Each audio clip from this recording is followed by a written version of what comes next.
হাসপাতাল, জেল, বিদেশ সবখানে খালেদা জিয়ার ছায়া একজন, ফাতেমা বেগম। অসুস্থ হয়ে হাসপাতালে হোক, কারাগারের অন্ধকার সেলে হোক অথবা বিদেশে চিকিৎসার জন্য, বেগম খালেদা জিয়ার পাশে একজন মানুষ সব সময় দেখা যায়। তিনি আর কেউ নন, নাম ফাতেমা বেগম। প্রায় 40 বছর বয়সী ফাতেমা পেশায় একজন সাধারণ গৃহপরিচারিকা, কিন্তু দায়িত্ব ও বিশ্বস্ততায় তিনি হয়ে উঠেছেন বাংলাদেশের রাজনৈতিক ইতিহাসের এক নীরব চরিত্র।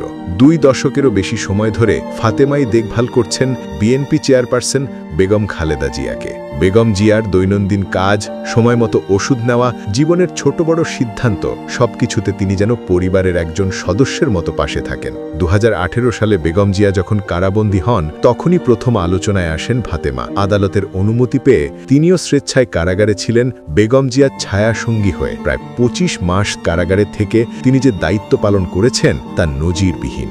রাজনৈতিক বিতর্ক, প্রচারণা, এমনকি নানা প্রলোভন কিছুই তাকে প্রভাবিত করতে পারেনি। নিজের পরিবার, নিজের সন্তান রেখে তিনি থেকেছেন শুধু দায়িত্ববোধ আর মমত্ববোধের জায়গা থেকে।